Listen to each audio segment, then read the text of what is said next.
سلام به شما بچهای کافه نشین باحال. امروز میخوام در مورد اصطلاحات کافه با صحبت کنم که دیگه مثل یه حرفه‌ای بری کافه. دیدی وقتی میری کافه منو رو میبینی، اصطلاحاتی رو توش میبینی که واقعا نمیدونی چیه؟ بعدش هم میای میگه آقا اینو سفارش بدم، اونو سفارش بدم، 50-50 یه چیز با کلاس میری سفارش میدی، کلی هم پول میدی، بعدن که برمیام ای بابا این که چیزی نبود که من سفارش دادم. پس تا آخر بیا با من همراه باش تا بهت یاد بدم که وقتی کافه میری چی رو سفارش بدی. اولین چیزی که بچه‌ها همیشه باهاش برخورد میکنی گلاسه و شیک هست. گلاسه و شیک دو تا نوشیدنی هستن که ترکیبشون یکسانه. شیک بستنی شیر رو کاملا با هم ترکیبش میکنن که طعمش هم متفاوت تر میشه، ولی توی گلاسه شیر رو روی بستنی میریزن به همین سادگی. بعدی اسپرسوه که پایه تمام نوشیدنیان. اسپرسو در واقع یه روش درست کردن قهوه است و برای تهیه قهوه غلیظ ازش استفاده میکنن.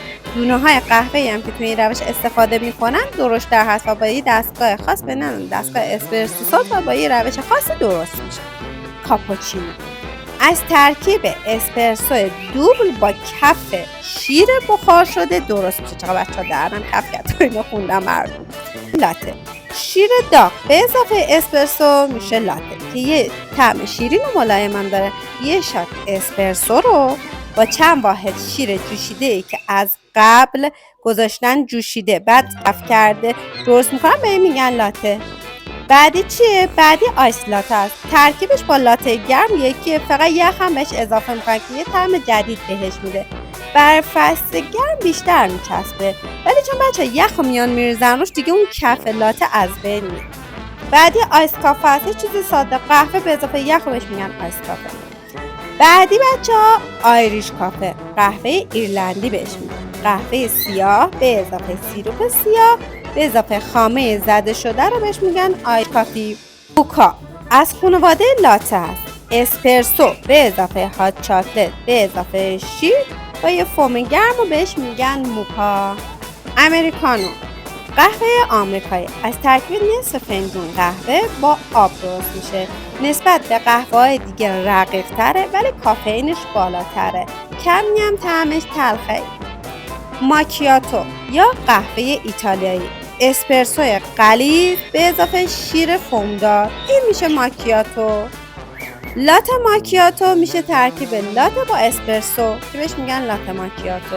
ماسالا چای اصیل هندی که دارچین به اضافه چای سیاه با ادویجاتی مثل فلفل، میخک، دارچین، شکر، بعضیا میان بهش آب یا شیرم اضافه میکنن، به این میگن چای ماسالا. هات چاکلت هم که دیگه میدونم همتون میدونید، شکلات داغه. اسموتی یه نوع نوشیدنیه که برخلاف آب میوه رقیق نیست، بافت میوه رو حفظ میکنه، فقط کمی میوه رو نرم میکنن.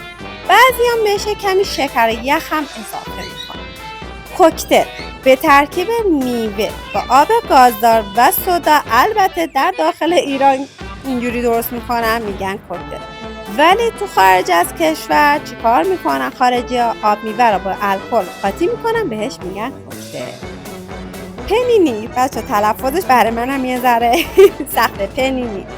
پنینی یه کلمه ایتالیایی هست، در واقع یه ساندویچ گیری شده است که داخلش میتونن مرغ، گوشت، کالباس استفاده کنن، انواع کالباس میتونن استفاده کنن. در واقع همون بچه ساندویچ خودمونه دیگه، حالا ایتالیاییش گفتم پنینی. پانچ، وقتی پانچ رو میگیم یا یاد دستگاه پانچ میافتیم یا یاد این لباسای پانچ میافتیم، ولی تو کافی شاپا به نوشیدنی میوه گازدار میگن پانچ. معمولا هم تو ظرفای بزرگ درستش میکنن. آلفردو بچه همون پاستاه، ولی پاستای لوله‌ای شکله با سس آلفردو که خیلی هم چرب هست درستش میکنن، بهش میگن آلفردو. تکه‌ای هم از گوشت مرغ رو هم توش میریزن. کاربونام یه نوع پاستاه، ولی پاستای این دفعه رشته‌ایه بچه. کولد برو یه نوع قهوه است که با آب سرد درستش میکنن. 24 ساعت هم اون رو تو آب سرد نگهش میدن تا به خوبی دم بکشه و طعمش ثابت میمونه. قهوه داغ بچه بعد از اینکه سرد میشه و این مدت میمونه طعمش کمی تغییر میکنه، ولی اینو چون از اول با آب سرد درستش میکنن 24 ساعت هم میمونه طعمش اصلا تغییر نمیکنه، طعمش همیشه ثابته. آفوکاتو یه نوع دسره اسپرسو به اضافه بستنی بر فصل گرمم خوبه، بهش میگن آفوکاتو. فراپه پودر قهوه فوری یا نسکافه رو داخل لیوان میریزن، یه کمی شکر و شیر یا آب یخ هم بهش اضافه میکنن، به این میگن فراپه. موهیتو آب گازدار، یخ، برگ نعنا، شکر و میوه‌های مختلف که بهش میگن موهیتو. دتاکس بچه، دتاکس همون آب خودمونه، آب سالمه با یه تیکه از میوه‌هایی که میریزن. مثلا شما یه غذایی رو سفارش میدی، کنارش هم میخوای یه دونه آب طعمدار داشته باشه، مثلا یه دتاکس هم سفارش میدی. آیس تی یا چای سرد، ما ایرانی‌ها عادت کردیم همیشه چایمون باید داغ باشه، اما بچه‌ها چای سرد هم طعم خوبی داره، ولی این چای سرده با این چای سرده خودمون فرق می‌کنه. این چطوریه؟ تو طعم‌های مختلف هست. یه چای کیسه‌ای رو دم می‌کنی، بعد از اینکه سرد شد میوه مورد علاقتون رو می‌ریزین توش، بعدم کمی یخ بهش اضافه می‌کنید، این میشه آیس تی. حالا دیگه میتونی مثل یه حرفه‌ای بری کافی شاپ